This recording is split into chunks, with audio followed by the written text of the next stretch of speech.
So the claim that the universe is a giant computer is not just some metaphorical claim. It's actually a technical claim about what is a computer. What is a computer? Technically, it's a system that contains bits of information, that flips those bits in a systematic fashion, and that's capable of doing what's called universal computation, which means basically anything that a smartphone or a computer can do. But what is the universe? It's a system that contains bits of information at its most microscopic scale, that flips those bits in a systematic fashion, and that certainly can do anything that a computer or smartphone can do, and much more. So when I say that the universe is a computer, I'm simply stating a scientific and mathematical fact. Now, here's a physical system. Is it a universal computer or not? Oh, it's a universal computer.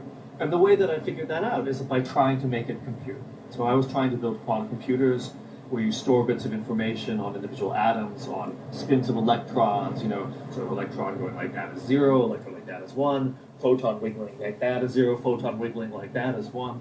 And I realized, well, if you took these bits of information and just used the ordinary interactions, say, between light and matter, then you could get these things to compute, to perform a universal computation.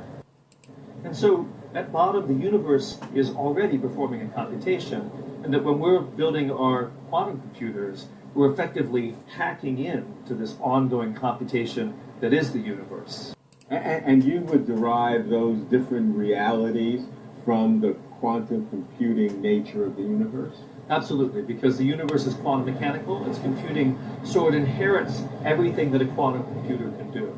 So the universe, by its very nature, inherits this ability to do many, many different things. Can you quantify that? Do you know the number of photons in the universe, at least the observable universe, and numbers of particles? And can you put some numbers to the different variations the universe can throw at us? Sure. So the number of things that the universe can throw grows very rapidly as the number of particles gets involved. So there are about 2 to the 300 elementary particles in the universe. That means if each particle had a barcode, I'm not sure where you would put the barcode on the particle, like in some sense the particle is the barcode, right?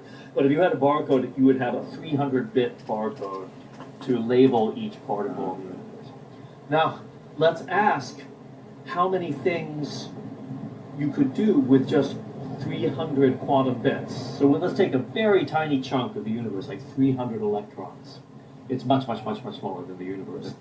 This chunk of 300 electrons could do 2 to the 300 different things. So even a tiny fraction of the universe can do more things than there are elementary particles in the universe as a whole.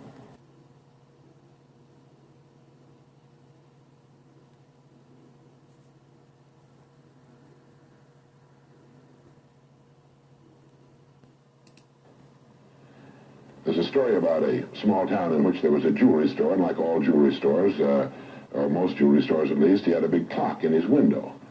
And every morning for years he'd noticed a working man stop, adjust his pocket watch to the same time as the clock in the window. He'd been doing this for many years, and one morning the jeweler was out in front sweeping his sidewalk, and so he asked the man, he said, "Tell me, why do you adjust your watch to my big clock every morning? I've noticed you doing that for years." The man said, "Well, I'm the foreman down at the big plant." He said, "I want to make sure my watch is correct because I blow the quitting whistle every night at 5 o'clock. The jeweler looked at him rather strangely for a minute, and he said, "Well, that's funny." He said, "I've been setting that big clock in the window by that quitting whistle all these years." And finally, the strangest secret. At the beginning, I said, what makes a child grow up into the human being he becomes? Well, this is the reason for that. Of course, he's the confluence of a genetic pool that goes back for thousands and thousands of years. His environment has an influence on him, of course. But what makes him become the person he becomes is that he becomes what he thinks about most of the time. It's as simple as that. We become what we think about most of the time. And that's the strangest secret. This is why thinking is so vital. This is why a goal is so important. Because we will become that.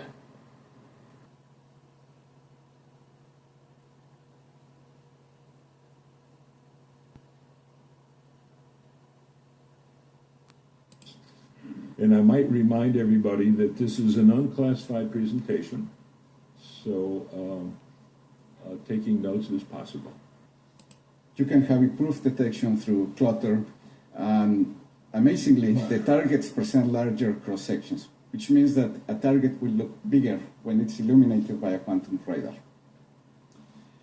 A few years ago, in 2014, I organized a workshop at NRL because I realized that the quantum radar, it was not a pie in the sky, even though it involves a large number of sophisticated technologies like quantum memories, generation of entanglement.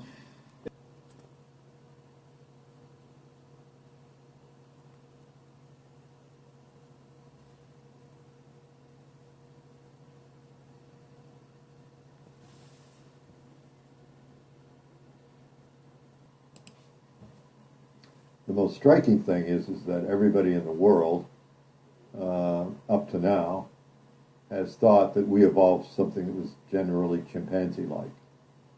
It turns out that chimpanzees have evolved from something that's more human-like. And so the evolution that we see is pretty much the reverse of what we thought. The ancestor was completely different than anyone would have predicted.